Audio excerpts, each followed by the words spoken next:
I know that there's always this urge to talk, defend yourself. I shouldn't overestimate myself in people's lives.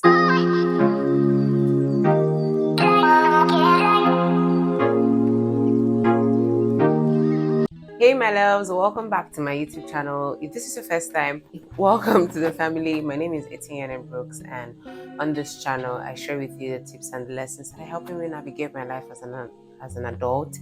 And I hope that you pick one or two from any of the videos you decide to watch here on the channel. Please don't forget to subscribe and leave a comment at the end of the video and like the video if you end up liking it. So happy new month, guys. It's a new month. The first half of the year is already gone. And I can literally remember how January was. Like January was just yesterday and already you're 6 months gone. And well, you're going to just take it all in. So in today's video, I want to share with you the lessons that I've learned this past 6 months. In the previous video, I did lessons that I've learned in general, as growing up. And there are lots of lessons. I'm just going to keep updating you. I'm just going to keep, telling you the things that I pick and I learned, the things that I've added to my life, the, habits I'm incorporating to make my life a lot better. I'm going to just come here and be sharing, and I'll be sharing all of those things. So in the last 6 months, I've learned a lot of things, and the one that tops it for me is that I shouldn't overestimate myself in people's lives. Do not overestimate yourself in people's lives. And this sometimes can be hard because sometimes you don't even know where you stand, or other times you actually know where you stand, but you just feel like if you just give a little bit more love, you're going to reach you.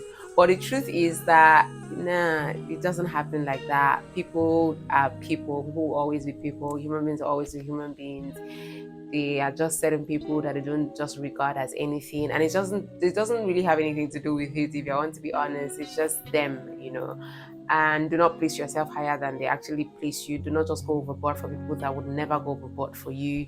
Do not swear for people that would not swear for you. And I think that's one of the lessons that really stood out for me these past 6 months. And I'm just glad that I learned it. It was not in a very hard way, to be honest. So another lesson that I learned this year: silence is golden sometimes. I know that there's always this urge to talk, defend yourself in a lot of situations. You find yourself, when someone says something that is not the way you think it is, you feel the need to say, oh, it's not like that, it's like this. And before you know it, there's like a ripple effect, there's like a chain of arguments. And this year, I think specifically last month, I really learned that sometimes I just have to shut up and allow people to run with whatever narrative they want to run with. And people have different versions of me. This is another lesson. People have different versions of me. There's a version of me that you know, there's a version of me someone else knows, depending on who you met. All of that, do you understand, is just a side of me, or do I say a part of me that just makes up this whole me, if you get what I mean. And people hold certain things to their heart, the good, the bad, the ugly, they just hold it to their heart. So if I did one wrong thing, no matter how much I explain, no matter how much I try to defend myself, they will not see me any better than they've already seen me in that one bad moment. That's just it. And am I going to sweat it? No.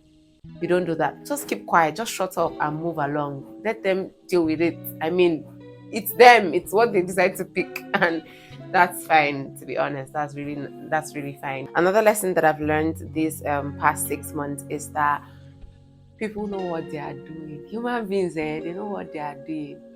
I'm serious. Like, they know. You don't have to point out people's mistakes to them, or point out that, oh, did you see this thing you did? This is how it made me feel. I have learned, and I'm not saying you shouldn't be vocal about your feelings, but not everybody can accept your vulnerability. Not everybody can accept that, okay, you know what, this thing made this person feel bad. Oh, I'm a terrible person. Oh, I'm sorry. People know what they are doing. In fact, I think I learned this lesson a long time ago. People know what they are doing. You explaining and doing all those, they already know. I don't care. And that brings me back to what I said. Do not overestimate yourself in people's life, because people who genuinely care about you, your tribe, your person, is most likely not going to hurt you in that way. That's number one. And number two, if they hurt you, they're going to be humble enough to say they're sorry, because they care about your feelings. They care about how you feel. They care about how you take things. Well, yeah, at the end of the day, like I said, human beings will be human beings, and I guess that as you go through life, you just keep learning and just keep adjusting and knowing that, okay, you know what, I used to be very vocal about my feelings in this situation. I don't think this person can accept it. Why not why not try another method? Let me just step away a bit and protect my energy, protect myself from this person. And instead of trying to put myself in that situation where I'd feel bad and then in a bit to explain that I feel bad about something, I feel worse about it, and maybe act out of character and stuff like that. So I just guess that that's just the whole I just guess that's just the whole thing. And the very last one is that the affirmations you're looking for is in the Bible. I'm not trying to say that affirmations are not good or manifestations are not good. What I'm saying is that if you're finding it very difficult to believe something, just go to the scriptures. There are lots and lots and lots of verses in the Bible that would help you as a young adult in your trying times.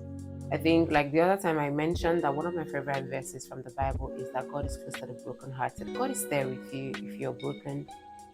God is there with you in your difficult times.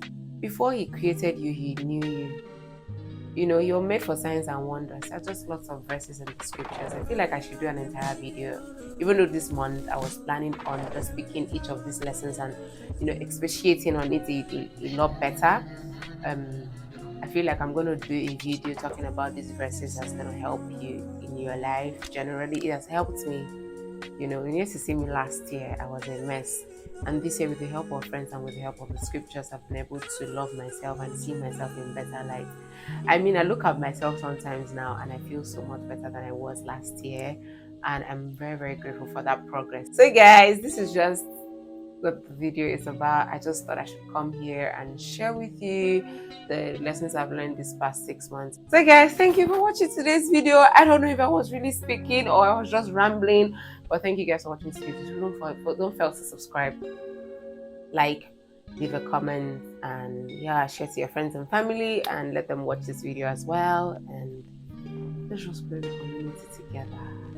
Yes guys, thank you. Bye. Bye guys. Bye.